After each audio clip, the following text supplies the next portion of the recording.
گلزاری ضعیفہ آپ کی مرید ہوتی ہے کلیر میں۔ اس کے بعد اس کا لڑکا جس کا نام بہاؤالدین تھا وہ مرید ہوتا ہے آپ سے۔ جب آپ کی شہرت ہونے لگی تو کچھ لوگ جن میں بڑے بڑے لوگ بھی شامل تھے، جس میں رئیس کلیر قاضی تبرک بھی شامل تھا، آپ کی کھلم کھلا مخالفت کرنے لگا، اس لیے کہ اللہ والوں کی جب شہرت بڑھتی ہے تو لوگوں کو حسد پیدا ہو جاتا ہے۔ قاضی تبرک نے صابر پاک کی مخالفت شروع کر دی۔ اب صابر پاک رحمت اللہ تعالی علیہ کی مخالفت کی انتہا نہ رہی، اس لیے کہ قاضی تبرک بڑا آدمی تھا، بڑے آدمی کے لوگ گن گاتے ہیں، بڑے آدمی کے لوگ چرچے کرتے ہیں، وہ جس سے خلاف ہو جاتا ہے لوگ اس سے خلاف ہو جاتے ہیں، وہ جس سے چڑھ جاتا ہے لوگ بھی اس سے چڑھنے لگتے ہیں۔ قاضی تبرک سیدنا صابر پاک سے چڑھنے لگا، سیدنا صابر پاک سے حسد کرنے لگا۔ ایک دن وہ آتا ہے جب آپ کی کھلم کھلا مخالفت ہوتی ہے، کلیر کے اندر آپ کی مخالفت ہونے لگی، ہاں علاقے میں آپ کی مخالفت ہونے لگی۔ گلزاری نام کی عورت کے یہاں آپ نے قیام فرمایا تھا، سب سے پہلے یہی عورت آپ کی مریدہ ہوئی، اس کے بعد اس کا لڑکا ایک بہاؤالدین نام کا تھا، وہ آپ کے ہاتھ پر بیعت ہوا۔ اس کے بعد اللہ الصمد آپ نے کلیر کی جامع مسجد میں وعظ و نصیحت کا سلسلہ شروع کرنا چاہا۔ اس وقت میں قاضی تبرک نے آپ کو روک دیا کہ آپ تقریر نہیں کر سکتے، آپ وعظ نہیں کر سکتے، آپ یہاں پر نصیحت نہیں کر سکتے۔ اللہ الصمد سیدنا صابر پاک، وہ صابر پاک جن کو بابا فرید گنج شکر نے پاک پٹن سے کلیر میں بھیجا تھا، اور کس انداز سے بھیجا تھا وہ بھی میں آپ کو بتاتا چلوں۔ سیدنا بابا فرید گنج شکر رحمت اللہ تعالی علیہ نے سن ہجری 650 میں حضرت صابر کو اپنے سامنے بٹھا کر ہرے رنگ کا امامہ اپنے دست مبارک سے آپ کے سر پر باندھا، اور اس میں اعظم جو خواجگان چشت میں سینہ بسینہ چلا آتا ہے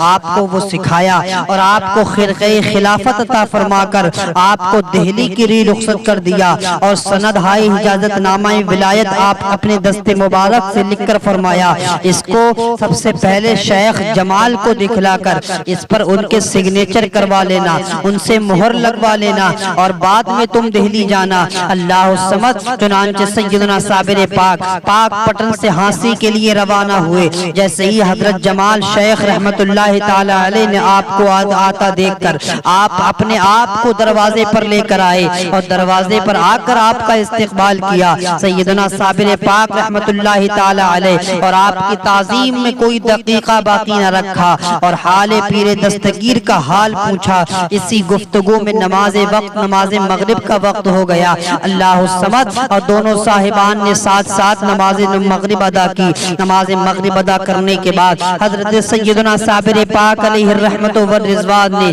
اپنا خلافت نامہ جو بابا فرید گنج شکر اپنے ماما جان سے لے کر آئے تھے، وہ خلافت نامہ حضرت جمال کی بارگاہ میں پیش کر دیا۔ حضرت جمال نے چراغ منگوایا، اس لیے کہ رات ہو چکی تھی، وہ خلافت نامہ صحیح طور پر نظر نہیں آ رہا تھا۔ حضرت جمال نے جیسے ہی چراغ منگوایا تو چراغ منگوانے کے بعد ہوا بہت تیز چل رہی تھی۔ سیدنا صابر پاک رحمت اللہ تعالی علیہ کا خلافت نامہ پڑھ رہے تھے وہ حضرت جمال شیخ رحمت اللہ تعالی علیہ۔ اچانک کیا ہوتا ہے، چراغ ہوا سے بند ہو جاتا ہے، چراغ ہوا سے گل ہو جاتا ہے۔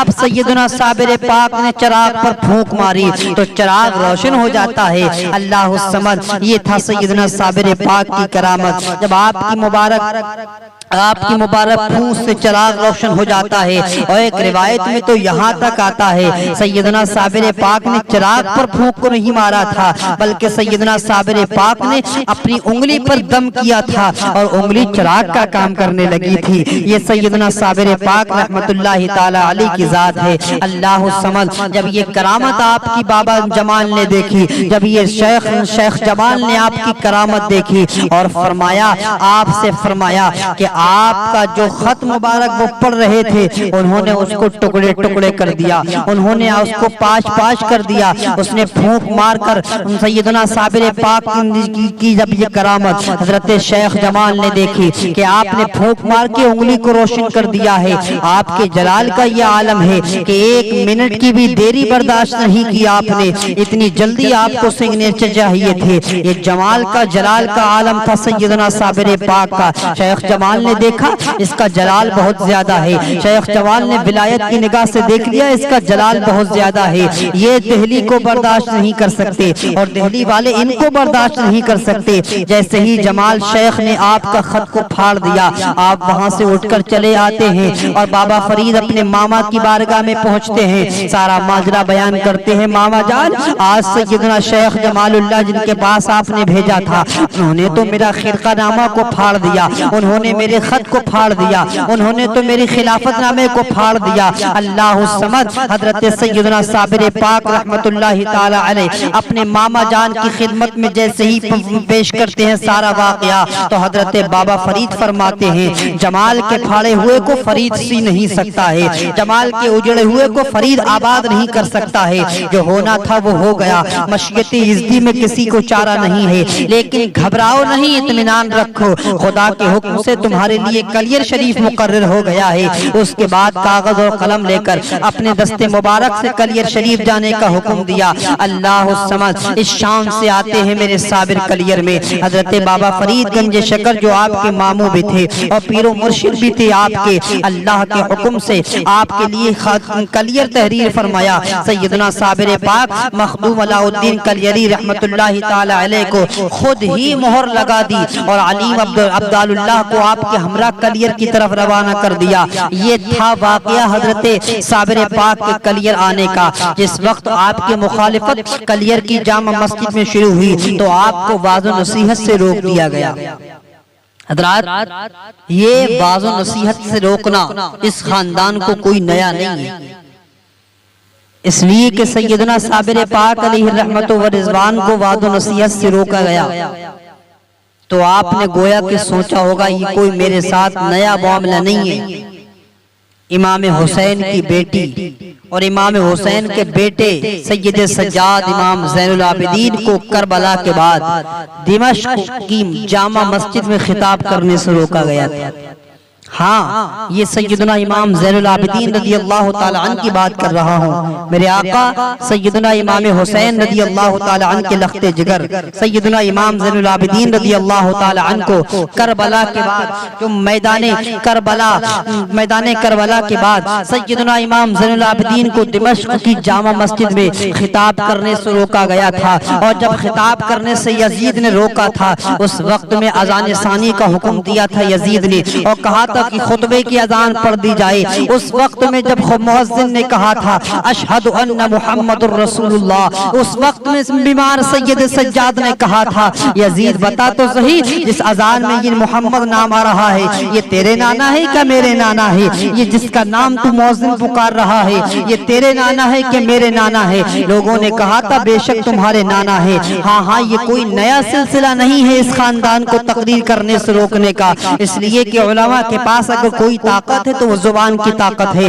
آج کے دور میں اگر علماء کو تقریر سے روکا گیا، علماء حق کو اپنی آواز بلند کرنے سے روکا گیا تو بہت سارے فتنے کھڑے ہو گئے، اور علماء حق کی زبان پر اگر عمل نہیں کیا گیا تو بہت سارے فتنوں نے اپنا منہ کھول لیا ہے۔ اللہ الصمد سیدنا صابر پاک علیہ رحمت و رضوان کو جیسے ہی کلیر کی جامع مسجد میں خطاب کرنے سے روکا گیا، یہ بات قاضی تبرک کو بھی بہت زیادہ پسند آئی کہ صابر کو کلیر میں خطاب کرنے سے روک دیا گیا۔ اللہ الصمد اس کے بعد رئیس کلیر جو تھا اس کا نام قیام الدین تھا، قیام الدین سے شکایت کر دی گئی اور آپ کی طرف سے اور زیادہ لوگ بدزن ہو گئے۔ بدزن تو پہلے ہی سے تھے لیکن اب شکایت کر دی گئی کہ ایک جادوگر آ گیا ہے، اب شکایت کر دی گئی ایک ساحر آ گیا ہے، اب شکایت کر دی گئی ایک دیوانہ آ گیا ہے۔ اللہ الصمد صابر پاک علیہ رحمت و رضوان کو کلیر کی جامع مسجد میں خطاب کرنے سے روک دیا گیا۔ کون صابر؟ وہ صابر جو مصطفیٰ کے سچے جانشین ہیں،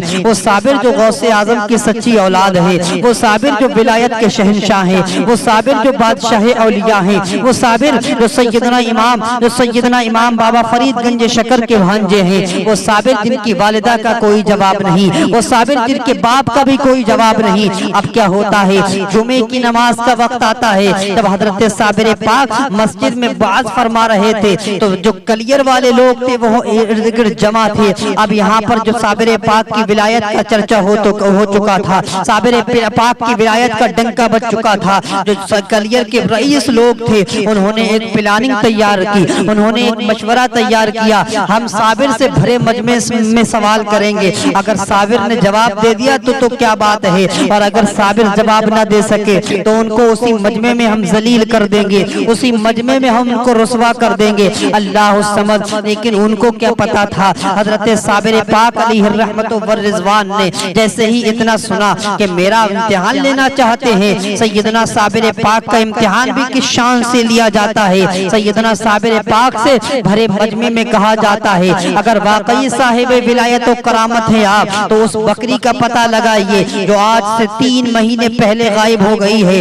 اور اگر آپ نے بتلا دیا تو ہم آپ کو اپنا امام تسلیم کر لیں گے۔ اب سیدنا صابر پاک سمجھ گئے رئیس کلیر امتحان لینا چاہتا ہے، کلیر کے بڑے بڑے لوگ امتحان لینا چاہتے ہیں، صابر آج امتحان میں کامیاب ہونا ہے۔ آپ نے آسمان کی طرف دیکھا اور ہاتھ اٹھا کر فرمایا کہ اس بکری کو کھانے والے لوگ حاضر ہو جائیں۔ اللہ الصمد۔ آپ کا یہ فرمانا تھا کہ تھوڑی ہی دیر میں 27 بدحواسی کے عالم میں لوگ حاضر ہوتے ہیں، 27 لوگ گھبرائے ہوئے حاضر ہوتے ہیں، اور جب آپ نے ان لوگوں سے بکری کے متعلق دریافت کیا تو انہوں نے ایک زبان ہو کر انکار کیا کہ ہم لوگوں نے بکری نہیں کھائی ہے۔ اللہ الصمد۔ 27 لوگ تو حاضر ہو گئے لیکن تمام کے تمام انکار کر رہے ہیں، ہم نے بکری نہیں کھائی ہے، ہم نے بکری نہیں چرائی ہے، ہم نے آپ کی بکری نہیں لی ہے۔ اللہ الصمد۔ میرے صابر پاک رحمت اللہ تعالی علیہ رئیس کلیر کو مخاطب ہو کے فرماتے ہیں تم نے اپنی بکری کا نام کیا رکھا تھا؟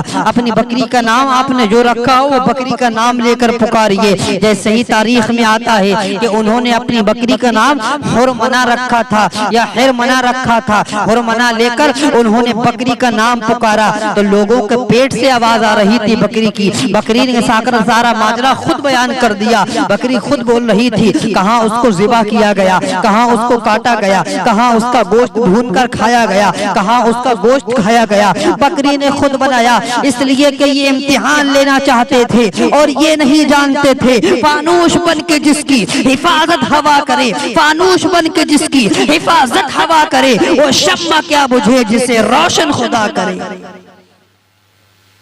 یہ سیدنا صابر پاک علیہ رحمت و رضوان کی ذات ہے۔ میرے صابر کلیری رحمت اللہ تعالی علیہ جیسے ہی مسجد کلیر کی مسجد میں آپ کو خطاب کرنے سے روکا گیا، سیدنا صابر پاک نے اپنی جلالی کیفیت دکھاتے ہوئے، اپنی باہات کرامت دکھاتے ہوئے ارشاد فرمایا۔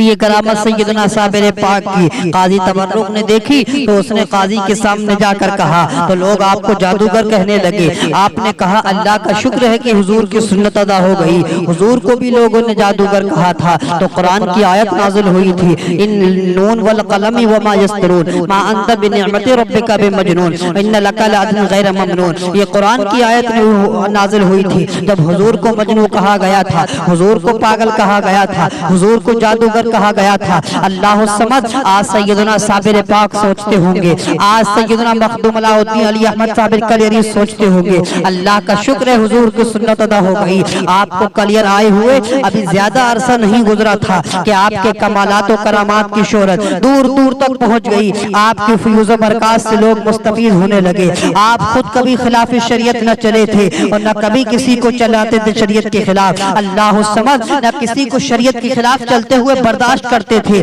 آپ کی طبیعت میں اس قدر جلال تھا، آپ کی طبیعت میں اس قدر جلال تھا کہ آپ کی ہیبت کی وجہ سے آپ کی خدمت میں لوگ حاضر ہوتے ہوئے کانپتے تھے، آپ کی خدمت میں جاتے ہوئے خوف کرتے تھے۔ کچھ دنوں کے بعد حضرت صابر پاک کلیر کے رہنے والوں کو سمجھا کرتے گئے اور کیا سمجھایا؟ اللہ کی عبادت کرو، اللہ کی طرف آؤ، خدا کی طرف آؤ، خدا کی طرف آؤ۔ ہاں وہ دور یاد آ رہا تھا کلیر کے اندر جو مکہ میں حضور نے تبلیغ تبلیغ کی تھی۔ مکے میں حضور نے کہا تھا لات کو لات مار دو، منات کی عبادت مت کرو، عزا کی عبادت مت کرو، اس ایک اللہ کی عبادت کرو جس نے لات کو پیدا کیا، جس نے منات کو پیدا کیا، جس نے عزا کو بھی پیدا کیا، اللہ الصمد۔ جب کلیر کے رہنے والوں کو سمجھا کر صابر پاک تنگ آ گئے تو حقیقت حال سے جو پوری حقیقت تھی اس کے پورے واقعے کو اپنے پیر و مرشد سیدنا بابا فرید گنج شکر رحمت اللہ تعالی علیہ کے دربار میں آپ نے پیش کیا اور اجازت طلب کی کہ جو حکم عالی ہو وہ میں بجا لاؤں، جس کے جواب میں سیدنا بابا فرید نے یہ لکھ کر بھیجا کہ اللہ تعالیٰ کے حکم سے یہ ولایت تیری ہے اور اس کے اختیار تیرے ہاتھ میں ہے، جیسا سمجھو ویسا کرو۔ اللہ الصمد۔ اب بابا فرید گنج شکر سے اجازت مل چکی تھی، اب ہوتا کیا ہے، صابر پاک اپنا جلال دکھاتے ہیں، صابر پاک اپنا کمال دکھاتے ہیں۔ سیدنا صابر پاک رحمت اللہ تعالی علیہ ایک دن آپ اپنے خادموں کے ساتھ جمعے کی نماز ادا کرنے کی غرض سے جامع مسجد تشریف لائے۔ اللہ الصمد۔ وہاں جا کر پہلی صف میں تشریف فرما ہو گئے۔ کچھ دیر کے بعد جب علماء ظاہر کی جماعت مسجد میں پہنچی، انہوں نے پہلی صف کو گھرا ہوا پایا۔ انہوں نے جب یہ حال دیکھا تو آپ کے خادموں سے نہایت بدتمیزی سے پیش آئے اور حقارت آمیز لہجے میں انہوں نے کہا تم اس جگہ کے قابل نہیں ہو، یہاں سے اٹھو اور پیچھے کے صفوں میں جا کر بیٹھ جاؤ۔ اللہ الصمد۔ وہ جگہ جہاں پر امیر آئے تو وہاں بیٹھے، جہاں غریب آئے تو وہاں بیٹھے، جہاں گورا آئے تو وہاں بیٹھے، جہاں کالا آئے تو وہاں بیٹھے۔ اللہ الصمد۔ وہ مذہب اسلام جس نے اونچ نیچ کو ختم کر دیا، وہ مذہب اسلام جس نے برادری اور ذات بادی کو ختم کر دیا، وہ مذہب اسلام جس نے ہر چیز کو ختم کر دیا۔ اور علامہ اقبال کی زبان میں یہ کہہ دوں، ایک ہی صف میں کھڑے ہو گئے محمود و ایاز، ایک ہی صف میں کھڑے ہو گئے محمود و ایاز۔ نہ کوئی بندہ رہا نہ کوئی بندہ نواز، اب نہ کوئی بندہ نواز ہے، اب نہ کوئی بندہ ہے۔ اگر خدا کی بارگاہ میں کھڑے ہو گئے، اگر وہ امیر ہے تب بھی ایک ہی صف میں ہے، غریب ہے تب بھی ایک ہی صف میں ہے، اگر اپنے وقت کا بادشاہ ہے تب بھی ایک ہی صف میں ہے، اپنے وقت کا وزیر ہے تب بھی ایک صف میں ہے۔ یہ ہمارے اسلام کا خاصہ ہے، یہ ہمارے مذہب کی برتری ہے کہ اگر ایک صف میں کوئی غریب بھی آتا ہے، ایک صف میں کوئی رکشہ ڈھکیلنے والا بھی آتا ہے تو اس کو کوئی امیر آدمی ہٹا نہیں سکتا، اس لیے کہ یہ مذہب اسلام کی خاصیت ہے، یہ مذہب اسلام کی تربیت ہے۔ اللہ الصمد۔ اب صابر پاک رحمت اللہ تعالی علیہ کے ماننے والوں سے انہوں نے حقارت بھرے لہجے میں بات کرنا شروع کی، یہاں سے ہٹیے، یہ جگہ ہماری ہے، یہاں سے ہٹیے اور پیچھے ہٹ جائیے، پیچھے والی صفوں میں جا کر بیٹھ جائیے۔ آپ کے خادموں نے ان سے کہا جب ہم یہاں آئے تھے تو اس وقت یہ جگہ خالی تھی اور ہم چونکہ پہلے آئے تھے اس لیے یہاں بیٹھ گئے۔ علماء ظاہر نے جب آپ کے خادموں کے منہ سے یہ جواب سنا تو وہ غصے میں جل بن گئے اور بولے کہ یہ جگہ صرف ہمارے بیٹھنے کے لیے مخصوص ہے، یہاں کوئی دوسرا نہیں بیٹھ سکتا۔ اللہ الصمد۔ کوئی اور خواہ پہلے آئے یا بعد میں آئے یہاں نہیں بیٹھ سکتا۔ غرض اس طرح کی بات بڑھتی چلی گئی اور مسجد میں شور ہونے لگا، پوری مسجد شور و غل سے بلند ہو گئی، شور و غل کی آواز بلند ہونے لگی۔ شور کی آواز سن کر آپ رضی اللہ تعالی عنہ یعنی سیدنا صابر پاک رضی اللہ تعالی عنہ پر ایک جذب کی کیفیت طائر ہوتی ہے اور جذب کی کیفیت سے باہر آئے، فرمایا کہ اس جگہ کا صاحب ولایت ہی پہلی صف میں بیٹھنے کے لائق ہے۔ علماء ظاہر نے یہ فاضلانہ جواب سنا